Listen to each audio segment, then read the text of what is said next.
Is it okay to not feel no type of way going into my first Mother's Day after losing our mom? Imagine yourself spending 40 years with your mother and then waking up on Mother's Day without her.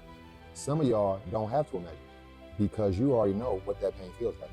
But for me, this is the first one. As I prepare this message, the day before Mother's Day 2026, I honestly don't know how I'm supposed to feel. My sister asked me the other day how I felt going into this weekend. And then I asked her something that I'm gonna ask you that might sound a little strange. Is it okay to not feel no type of way? Like, is it okay to not feel no type of way going into my first Mother's Day after losing our mom? And she told me in her wisdom something simple but extremely powerful. Everybody processes grief differently.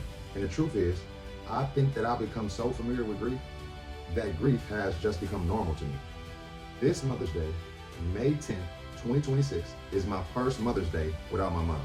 But this day, May 10th, already means something special to me. Because in 1998, Mother's Day fell on May 10th as well. And that was the day my grandmother passed away. So this day, Mother's Day, May 10th, is familiar territory for me. And grief had already introduced itself to me a long time ago. When my grandmother passed away in 1998, I was 12 years old. And at 12 years old, I was already carrying trauma. Not just normal childhood pain, but the trauma of my father being killed when I was 6 months old, May 14th, 1986. You see how trauma do you see how grief comes? Remember last week we talked about watch, pray, and again I say watch, because grief is going to be on both sides of your prayer, especially if you pray every day. We got to watch, pray, and again I say watch, because grief lands on both sides of prayer. So not only am I experiencing my first Mother's Day without my mother, secondly, it's the day that my grandmother passed away in 1998 when I was 12 years old, which is only 4 days from the anniversary of the day 40 years ago when my father was killed. May 14th, 1986, 40 years ago. And now here we are, 2 weeks away from my mother's homegoing celebration on May 23rd and her birthday celebration on May 24th. So everywhere I look right now, grief got a fingerprint on it. I'm the Street Priest, Mr. Resiliency, welcoming you to week 2 of Grief, God, and More Grief, as we talk about how God understands our pain and how this is illustrated. Isaiah 53, verses 3 through 7 in the New Living Translation says, "He was despised and rejected, a man of sorrow, acquainted with the deepest grief." Acquainted, not introduced to grief, not visiting grief. That means he knows it and he understands it. So my first point in this message is, God understands our grief personally. One of the biggest lies grief tells us is that nobody understands. I said it last week, when you're grieving, it lasts about an hour. He said in Matthew, when we was reading the Garden of Gethsemane, couldn't you stay awake just an hour? And I said it only lasts about an hour, it only lasts about a day. And it tells us that no one understands. But the Bible says Jesus was acquainted with the deepest grief. That means heaven is not disconnected from our pain. Let's start there. God understands funerals. God understands tears. God understands abandonment. God understands watching people suffer. God understands our loss. And some of us act like pain means that God left. But sometimes pain is the very place where God introduces himself. If you say that again, pain is often the place where God introduces himself.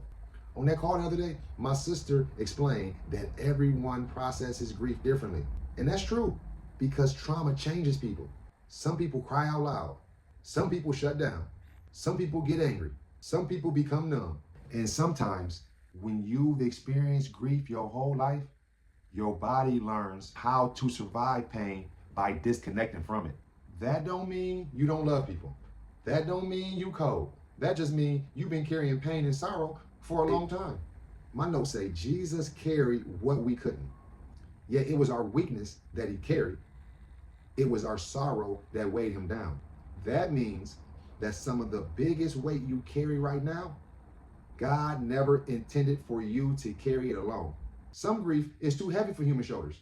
Some pain is too deep for words. Some memories still bleed when nobody sees it. And the last point is that God can handle your questions. One thing grief teaches you is how to sit with unanswered questions. Why now? Why them? Why this? Why me? But God is not intimidated by your questions. Even Jesus cried out in pain. Even Jesus wept. Even Jesus suffered. And maybe that's why I don't feel what people would traditionally expect me to feel right now. That's because grief is complicated. Because trauma is layered. Because sometimes tears come immediately and sometimes they come years later. But one thing that I know to be true is that God understands. In this Mother's Day, some people will be celebrating. Some people surviving. Some people smiling in public, but breaking down in private. Some people will be scrolling through old pictures. Some people avoiding conversations. Some people trying to stay strong for everybody else. In Isaiah, it says, he was a man of sorrow, acquainted with deepest grief. So if you came here grieving today, let me tell you, you're not alone. God is familiar with your sorrow.